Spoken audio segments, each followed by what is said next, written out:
right. It looks like we have everyone connected to the audio here. So hello, my name's Sam. I'm the Premier's press secretary. I just wanted to lay out a few of the, rules, so to say, that we'll be going through for this scrum here. Just first, if you could make sure your name is listed as your name and then outlet for your usernames as well. I will also be recording this media availability here and sending it out to all those who have RSVP'd. So you don't have to worry about being able to record it yourself, or if you have issues on that end. For the Q&A, we'll be going with one question and one follow-up. You can use the raise hand feature to enter the queue, and I will be announcing your name and then unmuting you when it's your turn to ask your question, and again for your follow-up as well. So with that, I believe that covers everything. You can send me a message in the chat if you have any questions. So I'll pass it over to Premier Smith to give a few opening remarks, and then we'll go into questions. Certainly, I'm pleased to be here today with my Minister of Environment and Protected Areas. Recording in progress. Once again, pleased to be here today with my Minister of Environment and Protected Areas, that's Minister Rebecca Schulz, to respond to the federal government's recent announcement on what they are calling an emissions cap. But today's announced de facto production cap on Alberta's oil and gas sector amounts to an intentional attack by the federal government on the economy of Alberta and the financial well-being of millions of Albertans and Canadians. Alberta owns our resources, and under the Constitution, we have the exclusive jurisdiction to develop them and to manage them. And we've done so responsibly by setting a price on carbon as far back as 2007, developing a carbon offset and trading program, investing billions in commercial scale carbon capture, utilization and storage, creating an innovation fund that has so far supported more than 260 emissions reducing projects with $2.6 billion worth of grants, and by establishing a clear framework for reaching carbon neutrality across our entire economy by 2050. With his pronouncement today, singling out the oil and gas sector alone for punitive federal treatment, Justin Trudeau and his eco-extremist Minister of the Environment and Climate Change, Stephen Guilbeault, are risking hundreds of billions of dollars in investment in Alberta's and Canada's economy and core social programs. They're devaluing the retirement investments of millions of Canadians, and they're threatening the jobs of hundreds of thousands of Albertans. And ironically, they're also significantly undercutting global emissions reduction efforts by effectively de-incentivizing capital investment by the oil and gas sector in the emissions reducing technologies and fuels that the world needs Alberta to develop and share. This proposed cap also undermines the unity of our country, and Albertans will not tolerate it. Our province is simply done with what amounts to a steady stream of economic sanctions and punitive measures thrown upon our citizens and businesses to intentionally damage their livelihoods and the economic engine that disproportionately powers our national economy and the programs that Canadians rely on. So over the coming months, our cabinet and our caucus will develop constitutional shields in response to this and other recent attacks on our province by what is fast becoming one of the most damaging federal administrations in Canadian history. Alberta will continue to implement our emissions reduction and energy development plan to achieve a carbon neutral economy by 2050 through a combination of investments in emission reducing technologies combined with practical emission offsets, all while continuing to develop Alberta's world-class natural energy resources for Canada and for the world. The federal government must stay out of our province's constitutional jurisdiction and instead work with us to align our emissions reduction efforts with our effective Made in Alberta plan. We have been working with them for the last several months on that effort, and we hope with this statement that they will now take us up on that offer and withdraw this proposal. With that, we'd be happy to take questions. Perfect. Thank you, Premier. So for questions, we'll start with Tyson Fedor. So I'll just unmute you here and then feel free to go ahead and ask your question, Tyson. Premier, thanks for taking our questions this evening for you. I guess, first of all, just in regards to this, you mentioned wading into provincial jurisdiction at this point. Is this something you would look at maybe using the Sovereignty Act again, or taking the federal government to court in regards to these regulations, of course, that if they do, of course, come into effect? Well, there's no question that if they continue on this path, it will end up with court. And I think we will win. We have now seen the federal government lose 2 cases at the federal court level because they continue to use their jurisdiction as a pretext to invade ours. This is not cooperative federalism. I would ask them to read the court decisions again. You do not come to an international conference and then drop two unilateral policies in our jurisdiction out of the blue without getting our agreement. That is what they essentially did this past week. It's unacceptable and it's unprofessional. And so, yes, I think that that's where this is headed. But in the meantime, we're going to make sure that they do not damage the investment climate that we have in Alberta. We're going to do everything we can to make sure that we put up a shield so that we continue to attract the investment that we know we need to be able to meet our emissions reduction targets. And just to follow up, Premier, my apologies here. It's an off-topic question for a colleague, but just in regard to here in Calgary, the menorah lighting is taking place at City Hall this evening. I assume you've seen the mayor's statement why she's not going to attend that an event she's attended before. But I guess your reaction to that, saying she of course saying that it's now become a political event, something that she just supported. Well, I disagree with the mayor. I think this is a very important event for the Jewish community, especially in light of the terrorist attack by Hamas. We will be having a representative, Matt Jones, attending in Calgary, and we'll also be having Dale Nally attend in Edmonton. We stand by the Jewish community at this time, and we want to make sure that we know that they are valued by us, and so we will take part in their cultural event. Perfect. Thank you, Tyson, for that. And now we'll go to Marique Walsh from Globe and Mail. Feel free to unmute yourself and ask your question. Hi, Premier. Thanks for taking our questions. I think I'm a bit unclear. Isn't Alberta's policy also to be net zero in the oil and gas sector by 2050? And is that not also what the sector itself says it can achieve? So where is the disconnect? Well, the disconnect is they should leave us alone to implement our plan rather than trying to consistently overlay punitive new measures that create economic uncertainty. And that's what they've done, is that they have not aligned themselves with our plan and supported us in our efforts. What they're proposing to do, it looks like to me, is create some kind of brand new program that's only going to create more economic uncertainty. And if you think that I'm mistaken in my reading on it, just look at the statements from the Pathways Group, from the Explorers and Producers Association, from the Canadian Association of Petroleum Producers. They agree. They're the ones who are making investment decisions, and they're saying that this is not helpful. Trevor Toome has said the same thing. Andrew Leach has said the same thing. You cannot keep layering policy on top of policy on top of policy and expect that you're going to create economic certainty. What they should be doing is aligning themselves with our plan, because our plan is working, as opposed to trying to create a brand new program that only creates more uncertainty.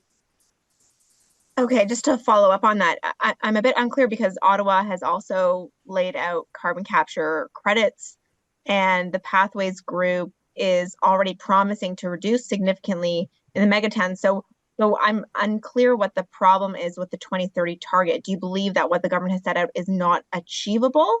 And while your government and other provinces have won in court this fall, the Supreme Court has held up the carbon pricing framework. So why are you so sure that this one would also fail in court? Well, as I understand it, they're expecting that we're going to achieve a 75% methane emission reduction target by 2030. And they're also anticipating that the Pathways Group is going to have fully completed their carbon trunk pipeline and started sequestering carbon dioxide by 2030. Both of those are wildly optimistic. And then on top of that, they are going to be proposing that this fall under the purview of their Canadian Environmental Protection Act, which has not only fines, but jail time as penalties for failing to reach targets. And those are the reasons why it creates the kind of uncertainty. When you're putting a hammer over somebody's head and said you might go to jail if you're not in compliance, then that is going to result in production being shut in. And when production is shut in, that is when they violate the Constitution. We also, if you go back and read the carbon tax finding, it said very clearly in the judgment that it was related to this very narrow application of a particular carbon tax in a particular instance. And that particular instance was a carbon tax that applied in a broad way across all provinces so that everyone was treated the same, singling out the oil and gas industry, which is predominantly focused in a single province, ours, on a resource that is under our exclusive jurisdiction, in my view, is a clear violation of the Constitution. And it is, I would be more mindful of the last two federal court decisions, which said that they cannot do this. They cannot act in a unilateral way in provincial area of jurisdiction to take away our ability to manage our own resources. So I'm prepared to fight this one out in court. I think that we are on the right side on this. They are on the wrong side, and they should withdraw the proposal. Thank you. We'll go to our next question now, which will be Jason Markusoff. Feel free to unmute yourself and ask your question. Hi, thanks for taking my question. A lot of what you've said was very similar to what you've said in advance of getting to see these regulations. Question for either the minister or Premier Smith. What are your thoughts on the specific impact of some of the regulations, some of the flexibilities they've put into this plan now that you've actually seen it? Let me throw that over to Minister Schulz. Sure. You know, first of all, they say that there's flexibility, but there really isn't. This is absolutely 100% a cap on emissions. Our department has been looking at their numbers for the last number of hours, and I can tell you this: their production growth assumptions are false. Their technology assumptions are false. Premier touched on that when it comes to methane and their expectations that CCUS will be online and up and running by 2030. You know, given them dragging their feet on those investments, that's also false.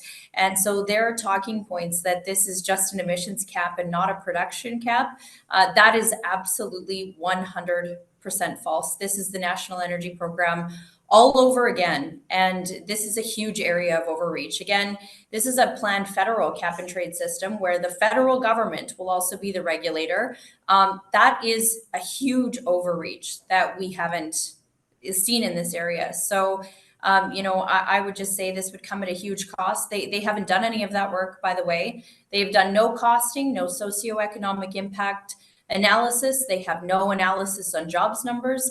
But I can tell you that this would make Alberta energy among the most expensive in the world to produce as well. Thanks. My follow-up is, what would Sovereignty Act do if you're going to do in this? I mean, we saw that the Sovereignty Act seemed like it was just a symbolic gesture for on CER. Would it be any more of than a symbolic gesture for this, or are there certain methods by which, you know, you would not, Alberta would not comply with this? I mean, how does that actually work in the real world? Because the last time we had the Sovereignty Act last week, it was heavy on symbolism and a crown corporation, which you could have done otherwise. Well, I'll tell you, I mean, if the clean electricity regs go ahead, we will start creating natural gas power generation that, whether we fund it through a crown corporation or some other means, we will make sure that that gets built. That is not symbolic. That is, in actual point of fact, the truth. The Capital Power has said that under the current clean electricity regs, they will not invest in any more natural gas fired generation. So we have said we will be the generator of last resort. And you'll just have to watch me if you don't believe me. That is what the Sovereignty Act was about, is it sending the indication that we are simply not going to comply with federal rules around this. And we are going to make sure that the power stays on and that we get the generation that we need. In this case, we'll do the same thing. If we have to, in some way, create some certainty so that we do not have a production cap, so we do not have our production shut in, we will also be the producer of last resort, whatever that may look like. We still have to do some consulting with the industry, and we have to consult with how we might implement that. But we are not going to allow our production, which we own, to be shut in by federal edicts. This is not their jurisdiction. We have the right to develop our resources. We're developing it responsibly. We're meeting our targets for carbon neutrality by 2050. And we simply don't believe they have the right to do this. Perfect. Thanks for that, Jason. We'll go to our next question now, and that'll be from Hal Roberts. Hal, feel free to unmute yourself and ask your question. So much, Sam. Hi, Premier Smith. Hal Roberts with Bridge City News. I just want to talk about the relationship with Ottawa. It seems like Ottawa and Stephen Guilbeault, they come up with potential legislation, and then Alberta fights back with, you know, either going to court or invoking the Sovereignty Act. Is there any way to find that middle ground where, before the feds want to come forward with potential legislation, that the two parties can meet and find that middle ground, instead of like react and then another reaction? Because it seems like a very combative relationship at this point in time. Well, that's very much up to Stephen Guilbeault.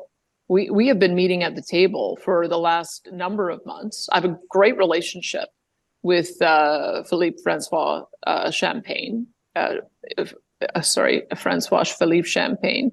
He has worked collaboratively with us on working to get the net zero Dow Chemical petrochemical program to the finish line, the net zero Air Products hydrogen program to the finish line, as well as Heidelberg's net zero cement, which is going to be announced next year. That is what cooperative federalism looks like, is the respect that Minister Champagne treats me, treats my ministers, and treats our government, and treats our jurisdiction. The attitude that Minister Guilbeault has taken towards our province is absolutely unacceptable. And in fact, he has arrogantly said that whatever conversations that we've had at this table are irrelevant. And he's demonstrated that by coming here, unilaterally announcing 2 policies and expecting us to just suck it up. So absolutely, we want to work collaboratively with those ministers who want to work with us. I quite frankly hope that Justin Trudeau replaces this minister. He's a menace. He's a menace to us. He's a menace to national unity. He is clearly destructive in trying to get to some common ground, and that is on him. It's not on us. We have done everything we possibly can to approach with a spirit of collaborative federalism. He is not. And I think his imperious attitude is one that should be rewarded with removal from his position. Thank you so much, Premier. I've got a follow up then. Minister Schulz, let's talk about your relationship with Federal Environment Minister Stephen Guilbeault. Have you sat down? Have you said, listen, we got to find some common ground here so we're not always butting heads all the time when it comes to potential legislation and how it impacts both the country and Alberta, which many would argue is the economic engine that drives this country? You know, right after the election, Premier Smith said, look, we're going to reset the relationship that we have with Ottawa. That's why we set up these bilateral tables. We had a productive first meeting. I reached out to him last week to let him know about the success that Alberta had when it came to meeting our methane emissions reduction targets 3 years ahead of schedule, and update him on our CCUS tax credit program. We met here in Dubai, and at that meeting, he refused to tell me when they would be announcing this emissions cap, what would be included. His words were that we needed to sign an NDA. Other provinces from across the country were remarking how odd that was, how unprecedented that was. And as Premier has said, if this was a constructive federalism, we wouldn't have to sign an NDA to have a conversation with the federal government about policies that impact areas of provincial jurisdiction. That is wildly disrespectful, given that my meeting with him was only 2 days ago. So they knew exactly what they were up to. They just didn't want to have the conversation. I think that is, I quite frankly think that that is unbecoming of a minister, and I think it's absolutely disrespectful. You know, they again fail to admit that this is going to cap our production when we know, in fact, that it will. Again, they refuse to provide any socioeconomic impact analysis, any costing, any impact analysis that they've done when it comes to jobs, and then have the audacity to say that the tables that the Premier has set up are just for information sharing only. It's completely disrespectful, not for lack of trying. Of course, we're going to defend areas of provincial jurisdiction, but what we've seen from him again, it's what we've seen time and time again. We see Minister Guilbeault fly halfway around the world and make announcements to appease his climate activist supporters, and then leave the provinces trying to figure it out. Provinces across the country are saying, look, this isn't doable. Our energy industry representatives are saying, look, this isn't doable. This is dangerous. These are real people, real jobs. This has a real impact on our economy, on our ability to provide the basic services that people rely on, like healthcare and education.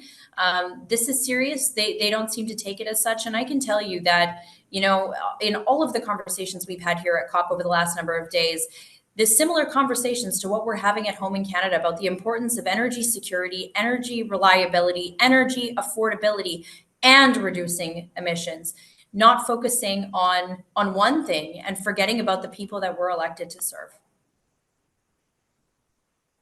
Thank you so much, Minister. And we'll go on to our next question now as well. We'll go to Emmanuel Prince from Radio Canada. Emmanuel, feel free to unmute yourself and ask your question.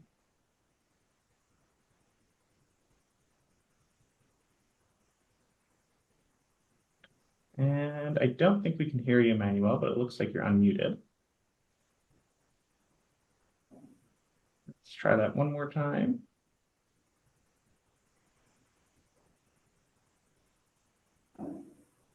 And still hearing nothing on your end there. So we'll come back to you. Oh, there we go. Yep. There you are. You made it work. Sorry. Emmanuel. So yeah, thank you for taking my question. You started this press conference by saying that the cap undermines the unity of the country, that the federal government intentionally attacks Alberta and Alberta's economy. So in this context, what is Alberta's place in the Canadian Federation? Are we facing a crisis in the Federation? Well, I think we are facing a crisis of the federal government's making, which is why they have to back down. I think it would be outrageous. Imagine if they came out with policies today on methane that only attacked Quebec Hydro and their resources, because there's an immense amount of methane that comes off of the reservoirs associated with hydroelectric power.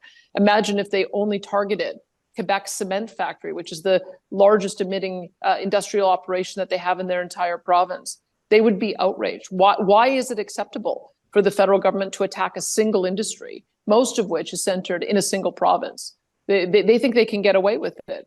And that's what is outrageous about this. We have an all of economy approach in our emissions reduction. We know that we need to decarbonize petrochemicals, cement, steel, that we need to decarbonize the transportation fuel with hydrogen. And so we are taking that approach that all of those need to be decarbonized. They're picking and choosing for the sole reason that they want to attack Alberta and attack our industry and attack our provincial jurisdiction.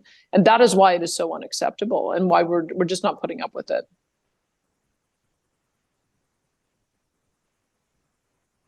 All right. And yeah, and so in that context, what is Alberta's place in the Federation right now if the federal government keeps on attacking what you say is Alberta's interest? Well, we're going to assert our right under the Constitution. We are not a subordinate level of government. We are an equivalent level of government. We have our areas of jurisdiction. They have their areas of jurisdiction. And we are going to act in our areas of jurisdiction. And we're going to make sure that we defend our right to develop our resources and develop a plan for conservation and for reduction of emissions that works in our province in our own way. They would be wise to simply withdraw this proposal and work with us on our 2050 targets because, as I've said, we're going to fight them every step of the way. Thanks, Manuel. Well, we have time for a few more questions. So next we'll go to Darcy Craig. Darcy, feel free to unmute yourself and ask your question. Thank you so much for taking my question. First one is about, in response to, a statement that was sent out earlier this morning. Is it your cabinet and caucus will develop a constitutional shield in response to this? I'm curious to know what you mean by this constitutional shield and the legal ramifications that could come from that. Well, I'm looking at some of the things that Scott Moe is doing in Saskatchewan. As you've seen, he's put up a constitutional shield asserting his right to be treated fairly and not charge a carbon tax on his citizens. He's got very interested in how that's unfolding. And we've also said that we are going to ensure that we protect our right to develop our own electricity by being the generator of last resort. Those are a couple of examples. We'll have to do a little bit more work to find out what it means and what we would have to do to ensure that our production continues unimpacted by this federal edict. And so you'll have to just give us some time to work that out. And did you have a follow-up as well, Darcy?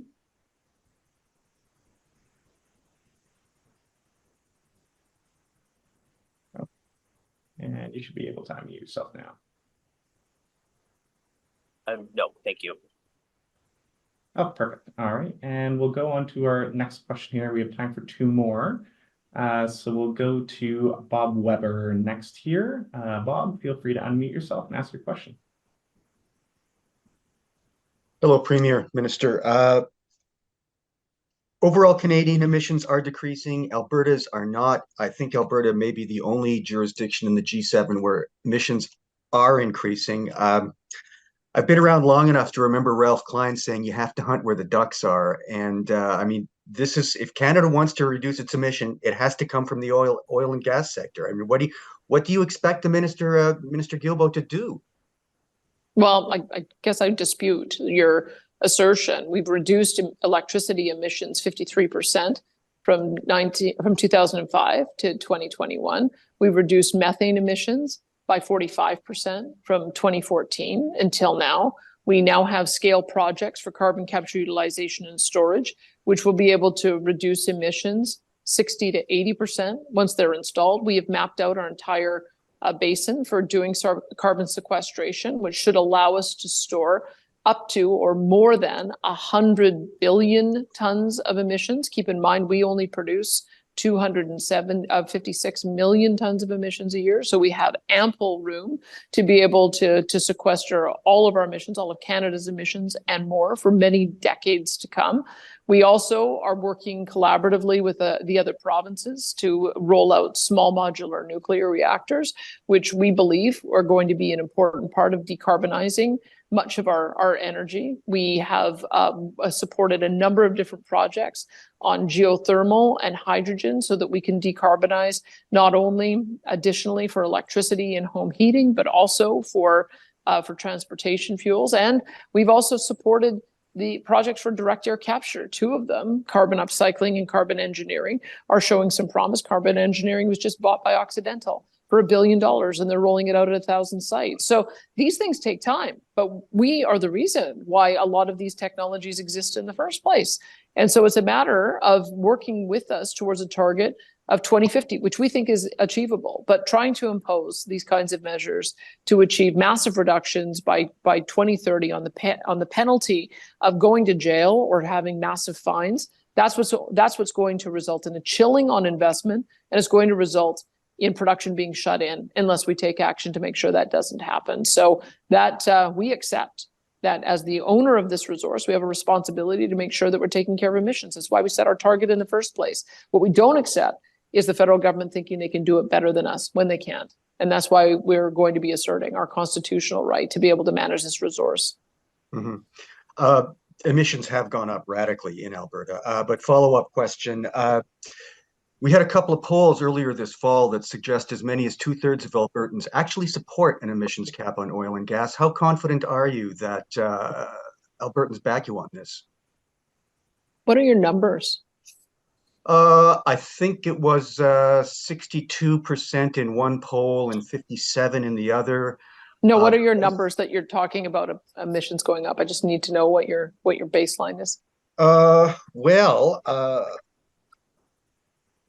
It was from the Canadian Energy Regulator, Premier. I mean, I can send them to Sam if you like, but Albertans' emissions are going up. I don't really want to argue about that. I'd like an answer to my second question, please. Well, you did assert. That's why I'm curious what your numbers are, because I gave you the two examples of how our emissions have gone down. That's why I need to know why you say that they've gone up.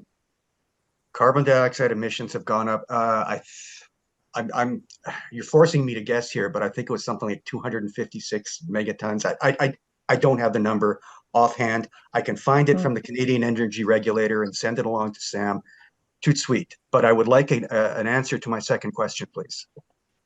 Okay, well, I think emissions are going down. This is why we're probably not going to get an answer to this, because yes, emissions have gone down 53% in electricity. They've also gone down 45% on methane. And we're continuing to see that the Pathways Group, Dow Chemical, Air Products, and others have made emissions reduction targets of net zero by 2050. So there is a whole of industry approach to getting emissions down to net neutrality by 2050. It's a matter of rolling out the technology to make sure that we have the means to do it with a technology approach as opposed to with a shut-in approach. So if you asked Albertans, do you want your production shut in so that you lose 1.2 million barrels a day of production and you reduce revenues by 6.5 billion a year and you're cutting 1/3 out of our health budget, I suspect you'd probably get a very different answer, because that is what the implications of a production cut of this magnitude would be. And that is not something that Albertans support, and it's certainly not something that the federal government should support either. When this industry gave $9 billion worth of corporate income tax to them last year, that is the consequences of what would happen if we ended up with a production cut, which we won't allow to happen. Thank you, Premier, and thank you, Bob. We have time for one or two more questions here. Next, we'll go to Nigel Hannaford. Nigel, feel free to unmute yourself and ask your question. I think it's good evening for you, Premier. The question is, everybody can see that you have made a good faith attempt to work with the federal government, sharing their goal, but for reasons that you've made abundantly clear elsewhere, offering a reasonable compromise on timing. Obviously, some people see that actually as appeasement. We ran a column by one of your former colleagues this morning making that very claim. You've said a number of things this morning that are very strong in defense of Alberta. Why do you even support the emission goal anymore? You know, I support what the industry has said is achievable and what the industry has committed to. And I've been watching this now for about 5 years, where they've developed the technological expertise to solve this problem. They have the ability to capture CO2 emissions and to sequester them underground. They have the ability to capture CO2 emissions, embed them in concrete, embedded in plastics, embedded in glass and other products. We have the ability through nuclear to develop a cleaner energy stream. We have the ability through geothermal to develop a cleaner energy stream. And we have companies that are willing to invest in that. We've got companies that want to decarbonize on steel, on glass, on ceramics, on plastics, on fuels.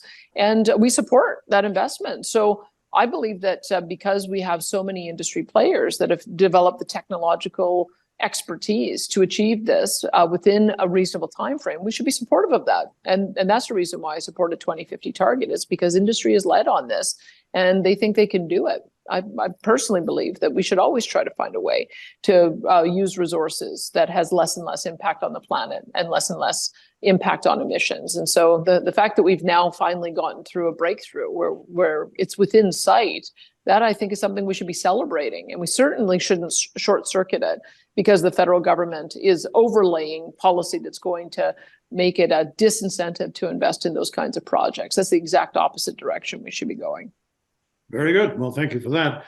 I guess the follow-up question would be then, how much money are you prepared yourself, you as Premier, I should say, to put into supporting the industry in these admittedly extremely effective and clever efforts?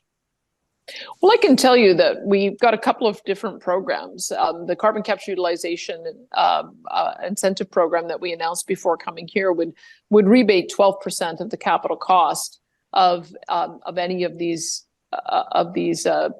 projects. We estimate that program would result in about $35 billion, up to $35 billion worth of investment. So we think that would cost about $5 billion over the period of time of the program. When you consider that these industries are generating somewhere in the order of $20 billion a year in combined royalties, corporate and personal income tax revenue for us, to pay that amount of money to be able to ensure that revenue stream for 30 or 40 years or longer, I think that's a pretty good investment. I think Albertans will understand that.